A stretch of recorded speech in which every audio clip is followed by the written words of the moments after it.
Engineering bodies, here we go again on another day, another set of problems here in engineering mathematics. So, plane geometry pa rin tayo, circles and other miscellaneous figures. So, this will be our last three problems in plane geometry. And then,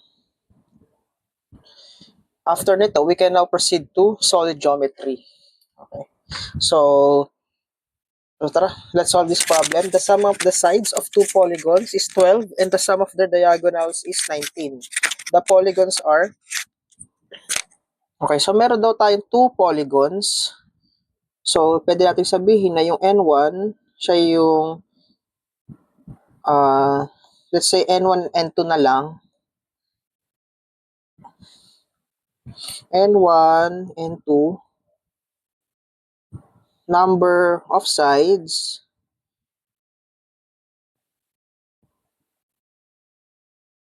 of each polygon, and then N1 plus N2. Ang sabi kasi, sum of sides of two polygons is 12. So, yan, 12. Okay. And sum of their diagonals, ito sa sides to Ngayon, sabi pa, mayroon pa tayong diagonals. Sum of their diagonals is 19.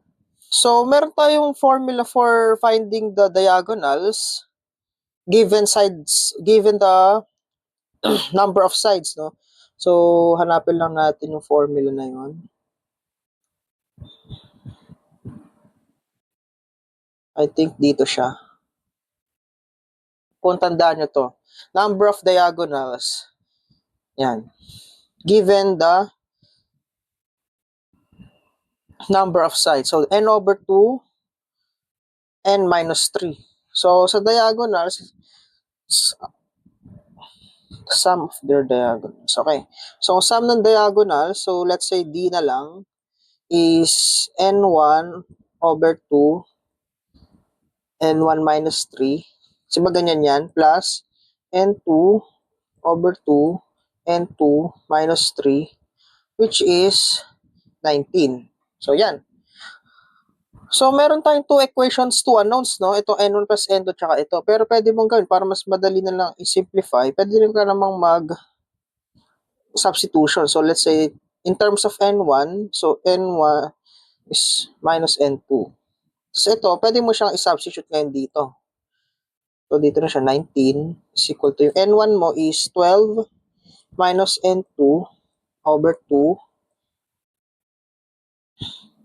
Ulitin ko, yung n1 is 12 minus n2 minus 3. And ganyan.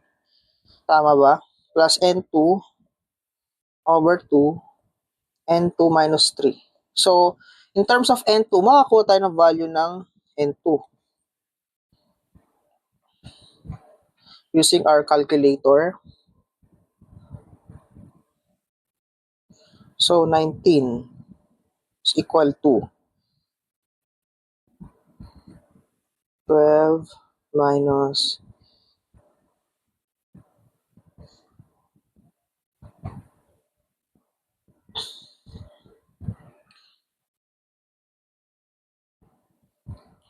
12 minus x minus 3 plus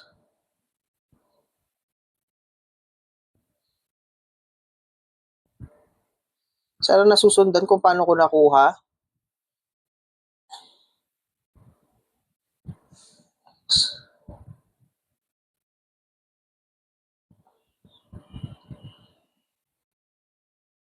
So, meron kang value na 5 and 7.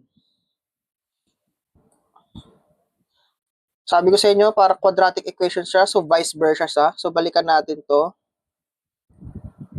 So, if say na yung n1 mo, kapag ginamit mo yung value na 5, so 12 minus 5 is still 7. Or, kapag ginamit mo yung value na 5, so 12 minus 7, so makakuha ka ng 5. So, 5 and 7 pa rin ang number of sides. So, let's say na lang na n1 is 5, and 2 is 7. So, alam natin ito ay pentagon, kasi yung isa ay hexagon. Ay, hindi pala hexa, hepta, kasi 7 sides. So, heptagon. So, yan ay sagot natin.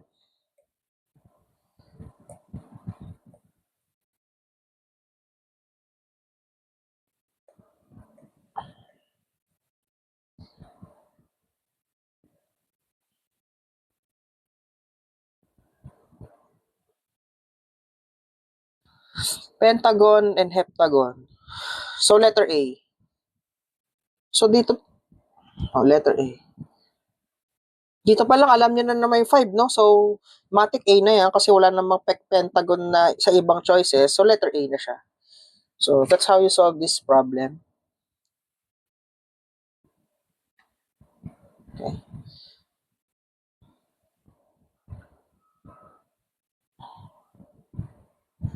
So, next problem tayo.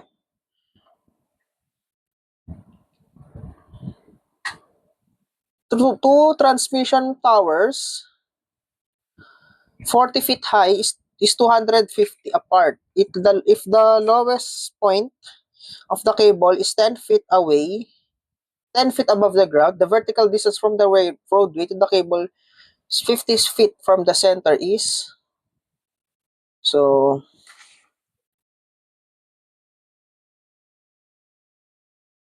yung mga bago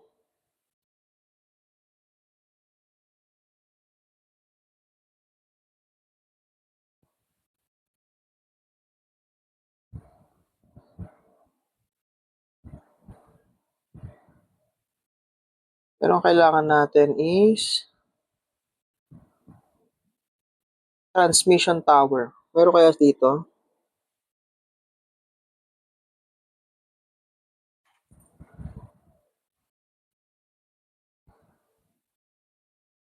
Parang wala.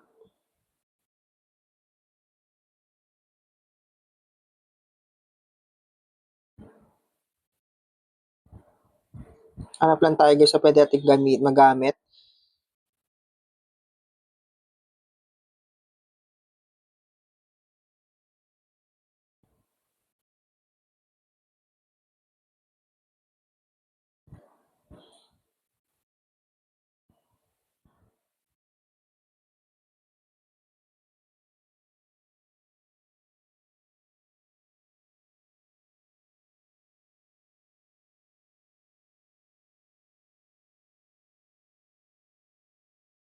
So, wala na akong mahanap. Ang dami yan kapag isa-isahin ko pa.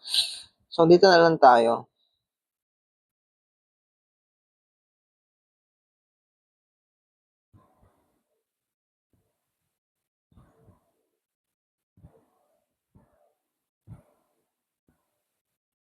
Hindi ko rin alam. Na lang.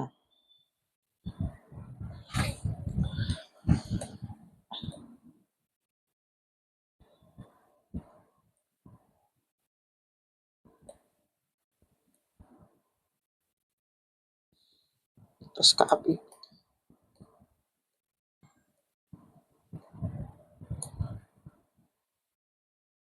Sabihin na natin transmission tower yan guys, no? So, meron tayong 2 transmission towers. Yan, 2 transmission tower. Tapos, syempre, matic yan, may cable. So, let's say dito na lang sa dulo.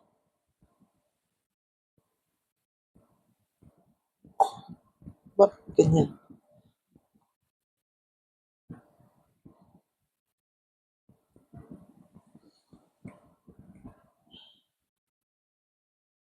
Yan, parang ganyan. Yan, may curve, may, tapos ito, matic may ground ka dyan. Green na lang, brown. Yan.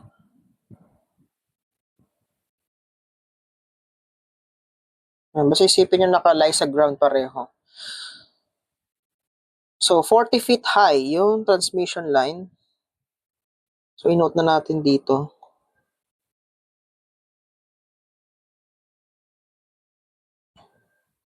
40 feet and then 200 feet apart.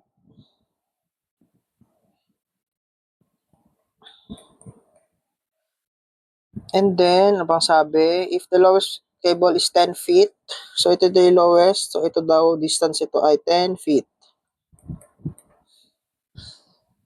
The vertical distance from the roadway to the cable is 50. The vertical distance from the roadway to the cable, 50 feet from the center.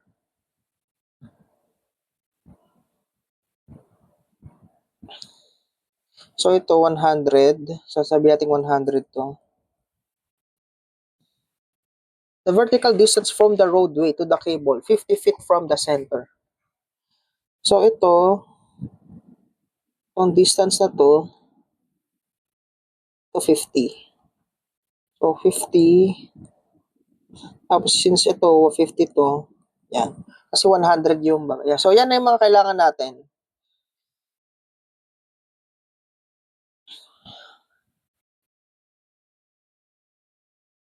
Ang hinahanap dito yung vertical distance from the roadway to the cable. So, ang hinahanap dito,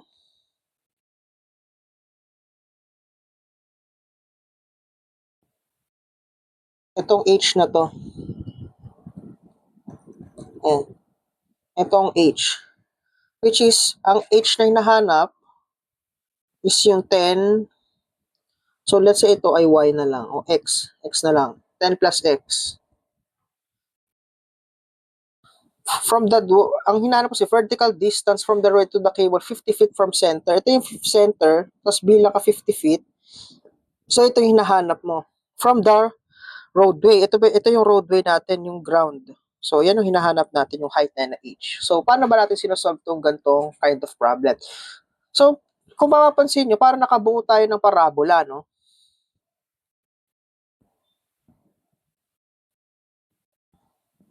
Hangin natin siya dyan sa taas. Yan, nakabuo ka ng parabola na ganyan. Sa parabola, lagi nyo tatandaan yung powerful kapag may ganyan na parang, ano naman, no, meron tayong tinatawag na SPP. Squared property of parabola. Paano ba natin sinusolve ang squared property of parabola? Diba ito, alam natin ito is 100. So, 100 squared all over. Ano tong distance na to? Since alam na to 40 to, ito 10, ito 30.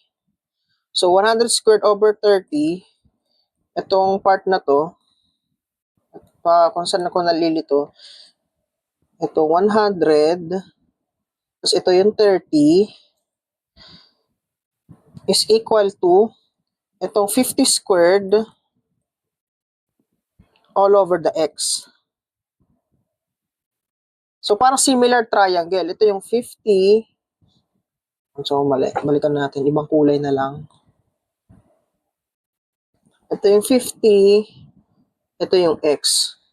So, kita nyo yung relationship. Diyan pala, makakuha tayo ng value ng x. Kinalculate ko na siya kanina. Yung x natin is 7.5 in feet.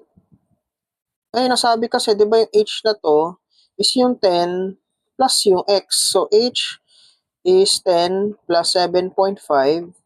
So, h is 17.5 feet. So, yan yung sagot natin. So, yung squared property of parabola, para lang siyang similar figures, no?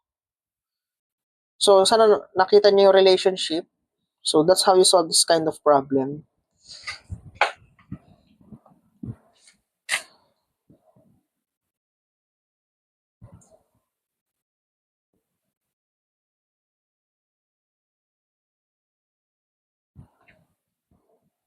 So, last problem tayo.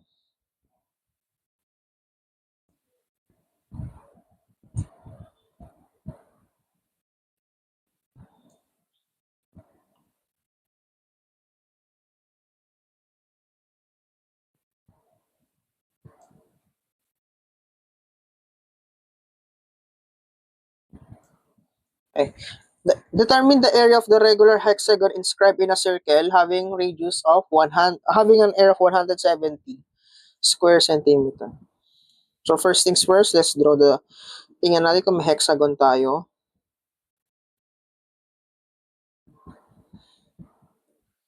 So may hexagon tayo. Yan. So may hexagon. Naka-inscribe, ibig sabihin nakapaloob.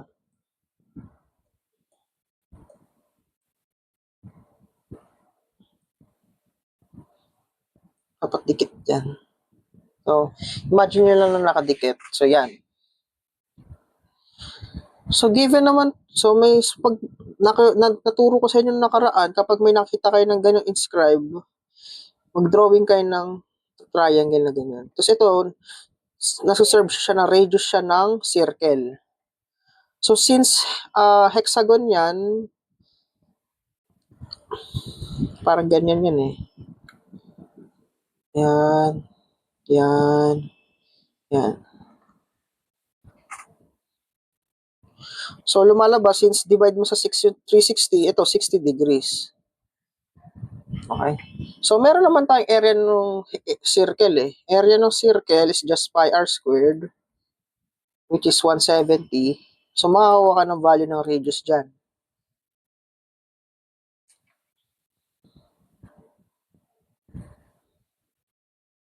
(170) divide by pi.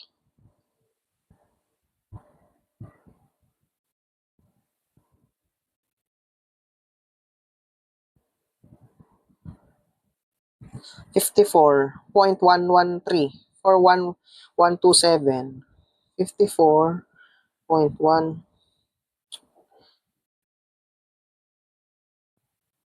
7.356 yung radius natin.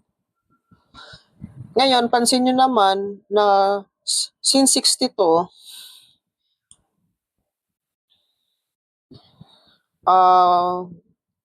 isolate natin. Di ba may nabuo kayong ganyan? 6 na ganito, to be exact. Kasi hexagon. Yan. Di ba may nabuo kayong ganyan? Ito radius to 60.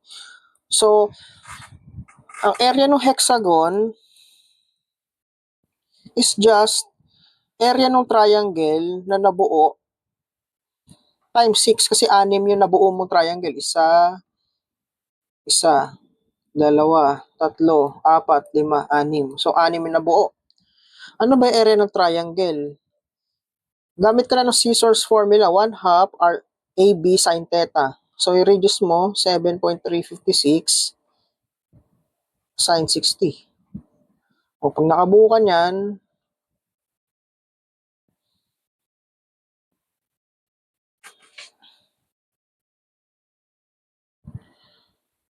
(0.5) 7.356 squared sin 60. So, 23.4307. So, area ng hexagon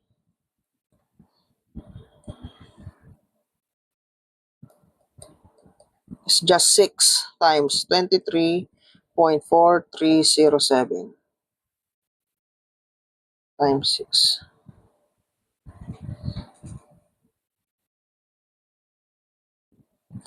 So, 140.58.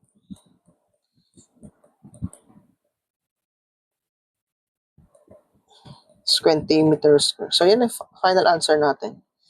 So, ganyan lang siya kadali.